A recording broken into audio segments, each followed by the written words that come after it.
For this session, I will activate the new questions only mode, where Harmony won't reflect anything back, but instead guides me by only asking questions. Welcome, John. How have things been, and is there anything on your mind you feel like exploring today? Hey Harmony, I'm good, thank you.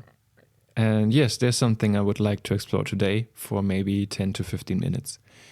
And it's linking back to the last session we had, where I shared about the experience as a child with my father, where I was developing a fear of doing things wrong. And most importantly, or importantly for today, there was something about this where I shared that I wanted to be seen for who I really am and not for the things that he values. And I recognized that in the past few days, there were some moments where, for example, I sent voice notes to friends.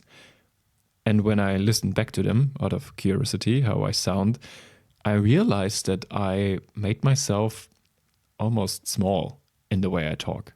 And like the pitch of my voice and the loudness of my voice varied a lot throughout one sentence.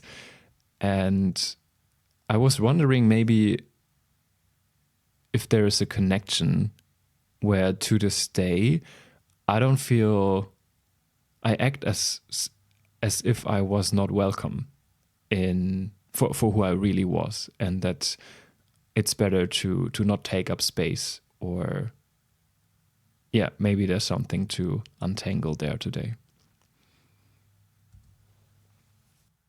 What does it feel like in your body when you notice yourself making your voice smaller like that? There's surprise. Like only when hearing myself back, listening back to those voice notes, I realized what I was doing or to which extent. So I was surprised, maybe a bit shocked, because my self-image is different. What's your self-image of how you show up versus what you heard in those voice notes? I think my self-image, particular in that example, is like, I don't know, speaking in a relatable kind of voice with some like laughter and humor sprinkled in. But when I actually listened to it, it sounded more like someone very insecure and like too careful to say something that could offend someone. So the voice note specifically was me talking about something where I felt vulnerable, and instead of sharing it in a very calm demeanor, I somehow switched into something which almost like sounded like, I hope you receive this well, I hope you don't think less of me, and it's not a big deal, and I hope you'd not take this personally. Like there was so much like taking back instead of just saying confidently how I feel. Can you tune into the part of you that was hedging and softening in that moment? What was it trying to protect you from?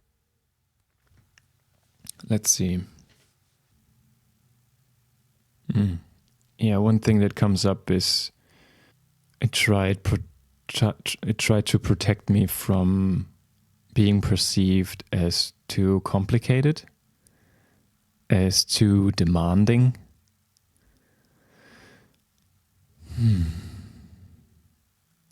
And as bothersome.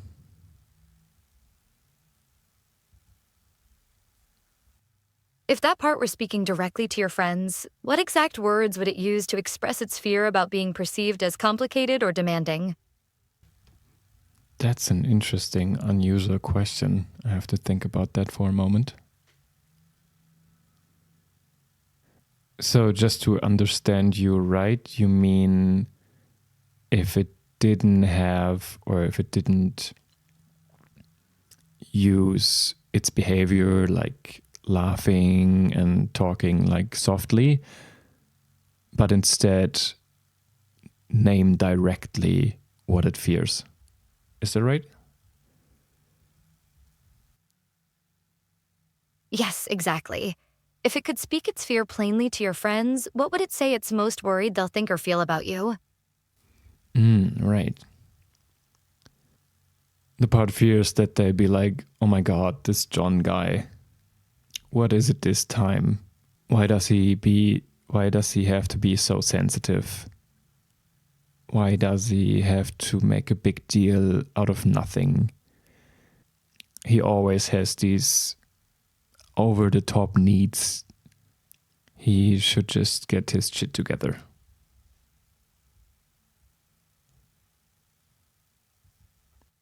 Where does this part carry that strong image of you being too sensitive or having over the top needs inside your body? I think I can feel it in the way my face gets like squeezed in a way. And also my throat and chest area, there's just a very faint sensation of pressure. And I almost can feel the emotions right beneath that, right beneath those sensations. What are those emotions right beneath the pressure? It feels like feeling unworthy of love for the way I am, and having to, it's shame. It feels like shame. Feeling shame about those needs while longing to just be accepted and loved and welcome this way. What does the shame want you to believe about having those needs? That they make me unlovable.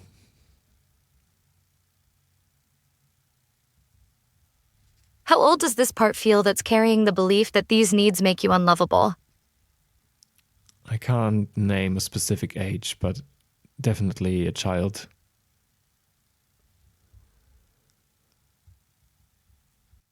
What memories, if any, come to mind for that child part when it feels the strongest pull toward shame around its needs?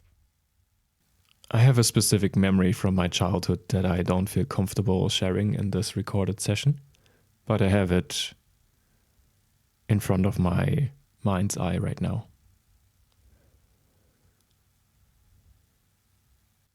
Can you ask that child part what it most needed in that moment that it didn't receive? Just a very big hug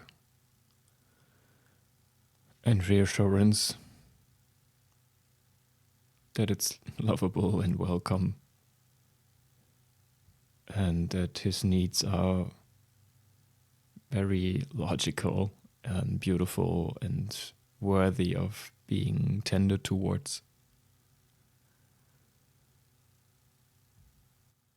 Can you offer that child part the hug and reassurance it needed? What would you say to it right now? Yeah, I wrap my arms around myself right now, around my shoulders and upper arms and upper torso. And I just say to it, I'm here. You're safe. And I'm so proud of you of naming your needs. And they are not too much. And I'm sorry that people gave you the impression that you're not welcome with your needs. And right here, right now, you are so welcome with your needs. And I'm so glad that you name them. And your sensitivity is a beautiful gift. And it deserves to be celebrated and honored and encouraged.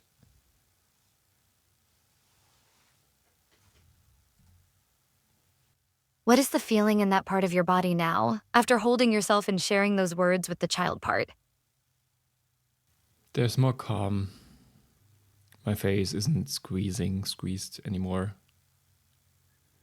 The pressure has decreased, definitely. And I sense warmth in my chest, comfort, and the feeling of contentment. Has the part of you that fears being perceived as complicated or demanding reacted to this interaction? I almost forgot about that part. I think it just witnessed the whole scene with a sense of relief.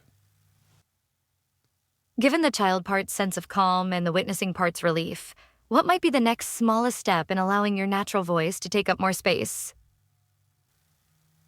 I think I'm just gonna straighten my back and maybe also use this to wrap up the session now and allow some more room in my chest area as I speak, and I can feel the vibration in my chest and my throat.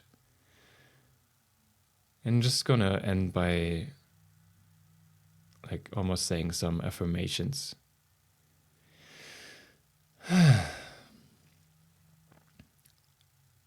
I'm worthy of taking up space. My sensitivity is a gift.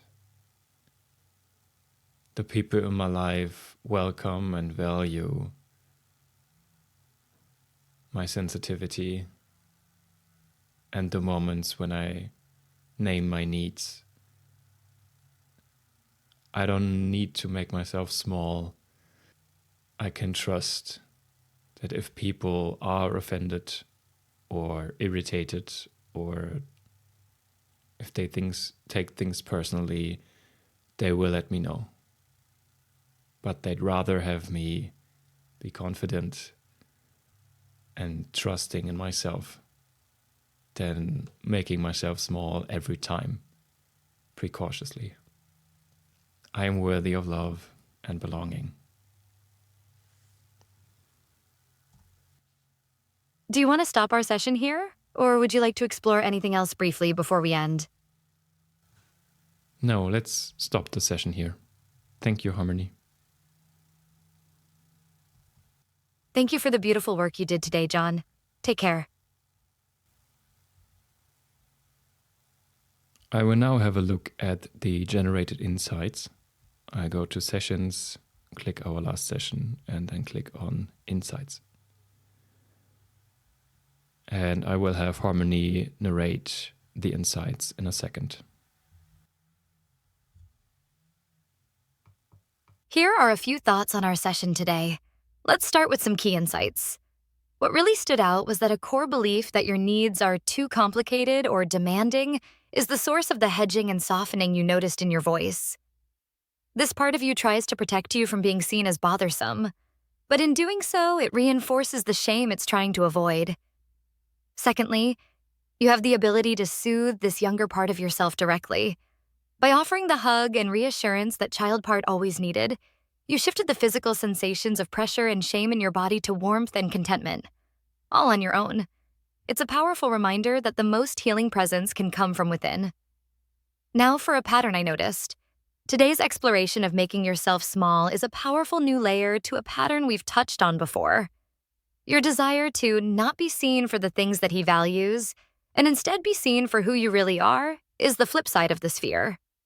The impulse to shrink comes from a younger place that learned it was safer to have acceptable needs than to risk being judged for having over-the-top needs, which we also saw in your fear of making mistakes. It seems the core struggle is about trusting that your authentic self, needs, sensitivities, and all, is worthy of taking up space. And finally, some food for thought. Given the relief both the child part and the protector part felt, what might change if you saw your sensitivity not as a liability to be managed, but as a source of perception and connection that your friends already value in you?